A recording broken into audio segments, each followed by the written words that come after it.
Mayong adlaw kaninyong tanan, welcome na sab ay sa atong YouTube channel, Preparing for Eternity.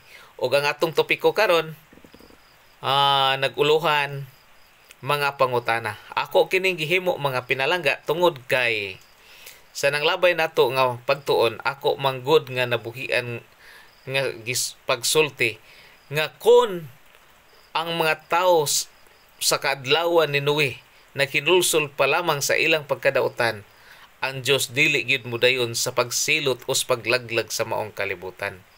Pananglitan kun mangutana ta karon sa atong hunahuna, unsa man pod ang imong basihanan, Brother Ting, sa kasulatan? Naa dinhi makita mga pinalangga sa libro sa Hunas, kapitulo 3, versikulo 4 ug 5 nga nagkanayon.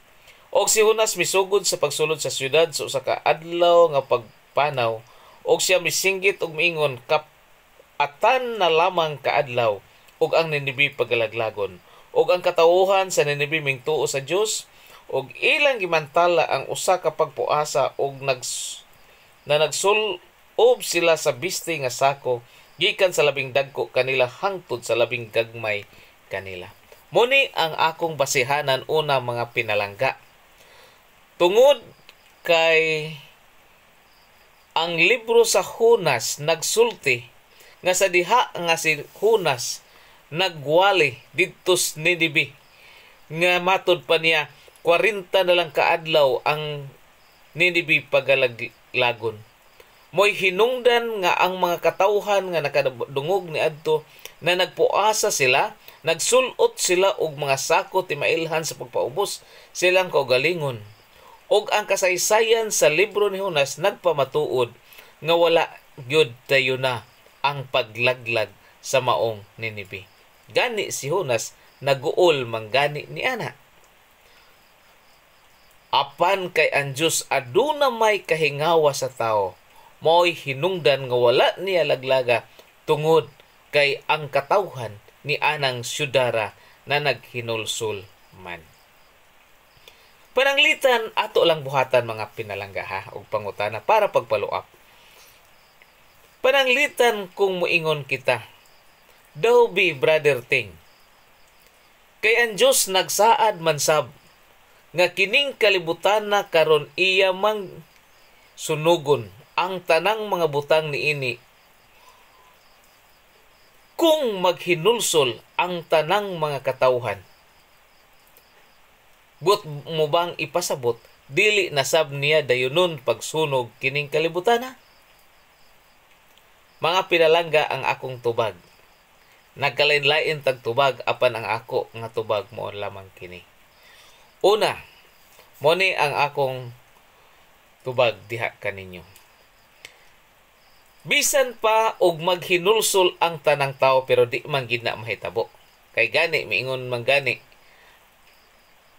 ang alagad sa Ginoo nga ang handom sa Dios ang tanang tao maluwas unta, pero unta lang. Pero pananglitan kun ang tanang tao maghinulsol nining kalibutana, idayon gayud sa Dios ang paglaglag sa kalibutan. Nganuman, ang tubag ni adinhi makita sa Mateo kapitulo 25 versikulo 41 na dinhi mga pinalangga na inindot kayo nga gisulti dinhi. Mateo kapitulo 25 versikulo 41 nga nagkanayon. Unya ang hari magaingon kanila diha sa iyang wala, pahawa gikan kanako kamong mga tinunglo ngadto sa kalayong walay pagkatapos nga gitagana alang sa yawa og sa iyang mga manulunda. So kung dunay mga pangutana nga maabot sa tong kinabuhi or hunahuna nga nag-ingon, dayunon pud ba sa Dios paglaglag kining kalibutana pinaagi kalayo kung ang tanang tao nining kalibutana maghinulsol? Ang tubag dayunon gyapon. Nganuman, kay kining kalayo nga gisulti ni Ginoong Hesus sa Mateo kapitulo 25 versikulo 41, dili ang tao mo'y gitagan-an ni ini unta. kinsa maday ang yawa ug ang iyang mga manulunda. But sabton ba kadtong miuban sa kang Satanas sa maong plano sa pagrebelde didto sa langit, mao ang gitagan-an niini. Apan kung ang tao dili usab mo biya sa sala, magpabilin siya dinha sa maong kasalanan, unya dili siya makahinulsol, siya gitawag og mamuhat og daotan. Apil siya sa pagkasunog dinha sa kalayo tungod kay wala man niya biyae ang iyang kasalanan. Pero ang gitagan-an unta ang yawa ug ang iyang manulunda. Apan kung ang tao dili mo biya siyang daotang buhat, ang iyang daotang buhat pagasunugon og siya nga naan ana siya usab maapil sa pagkasunog. So I hope nga nasabtan nato mga pinalangga, no?